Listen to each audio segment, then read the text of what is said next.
ನಿನ್ನೆ ಶಿರಸಿಯಲ್ಲಿ ನಡೆದ ಕೊಲೆ ಘಟನೆಗೆ ಬಿಗ್ ಟ್ವಿಸ್ಟ್. ಕೊಲೆ ಹಿಂದೆ ಮೃತನ ಹೆಂಡತಿಯ ಕೈವಾಡದ ಬಗ್ಗೆ ಕುಟುಂಬಸ್ಥರ ಆರೋಪ. 10 ವರ್ಷದ ಪ್ರೀತಿಗಾಗಿ ಮದುವೆಯಾದ ಹುಡುಗನನ್ನು ಕೊಂದಿದ್ದ. ಪಾಗಲ್ ಪ್ರೇಮಿ ಕಾರ್ಯಕ್ಕೆ ಬಲಿಯಾದ ಸಾಗರದ ಯುವಕ.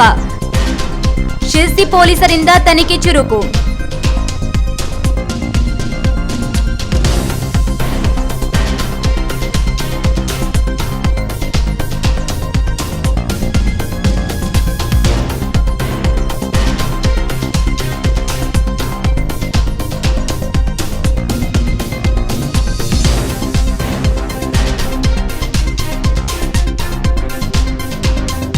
ಬಗ್ಗೆ ಏನು ಹೇಳ್ತೀರಿ? ಕೊಲೆ ಮಾಡಿದವನಿಗೆ ಏನು ಶಿಕ್ಷೆ ಕೊಡಬೇಕು ಹೇಳ್ತೀರಾ? ನಂಬಕ್ಕೆ ಆಗ್ಬೇಕು ಹೇಳಿ. ಅಮಾಯಕರನ್ನೆಲ್ಲ ಮಾಡಬಾರ್ದು ಸರ್. ಅಮಾಯಕನ ನೋಡಿ ನಮ್ಮ ಹೊಟ್ಟೆ ಎಷ್ಟು ಉರ್ದೇನು.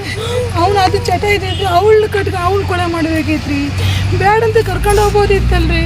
ನನ್ನ ಹಳೆಗೆ ಒಂದೇಟ ಹೊಡೆದು ನೀ ಬೇಡಪ್ಪ ನಾನು ಅದು ಬೇಕು ನನಗೆ ಅಂತ ಕರ್ಕೊಂಡು ಹೋಗ್ಬೋದಿತ್ತಲ್ಲ ಸರ್. ಈ ಹುಡುಗಿ ಬಗ್ಗೆ ಏನು ಹೇಳ್ತೀರಿ? ಇದ್ರ ಹುಡುಗಿನೂ ಶಾಮಿಲ್ ಇದೆ ಅಂತ ಹೇಳ್ತೀರಾ? ಅವು ಇದೇ ಬಸ್ಸಿಗೆ ಹೋಗ್ತಾರಂತ ಹೆಂಗೆ ಗೊತ್ತಾಗ್ತೈತ್ರಿ? ಇದೇ ಬಸ್ಸೇ ಬೆಂಗಳೂರಿಗೆ ಹೋಗ್ತೀವಿ, ಇಷ್ಟು ಗಂಟೆಗೆ ಹೋಗ್ತೇವಂತ ಸರ್. ಯಾವ ಮಗುನವ್ರು ಕೇಳ್ರಿ ಹೌದಂತೀರಲ್ಲ ಅಂತ. ತಪ್ಪಿದ್ರೆ ತಪ್ಪಂದ್ರೆ ನ್ಯಾಯ ಅದು ನ್ಯಾಯ ಅಂತ ಹೇಳಿ ನಮಗೆ ನ್ಯಾಯ ಕೊಡಿಸ್ರಿ.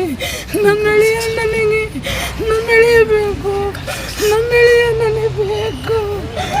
ಈಗ ಆ ಹುಡುಗಿ ಲವ್ ಇದ್ದಿದ್ದು ನಿಮ್ಗೆ ಗೊತ್ತಿತ್ತ ಮೊದಲೇ? ಗೊತ್ತಿತ್ತು ನನಗೆ ನಮ್ಗೆ ಗೊತ್ತಿತ್ತು ಸರ್. ಗೊತ್ತಿದ್ದು ನಾವು ಅವನಿಗೆಲ್ಲ ಹೇಳಿದ್ವಿ. ಅವಳು ಇಲ್ಲ ನಾನು ಅವ್ನು ಬಿಟ್ಟು ಬಂದ್ಬಿಟ್ಟಿದ್ದೀನಿ, ಸ್ಟೇಷನಾಗೆಲ್ಲ ಬಗೆಹರಿಸ್ಕೊಂಡಿದ್ದೀನಿ ಅಂತ ಹೇಳಿದ್ಲು.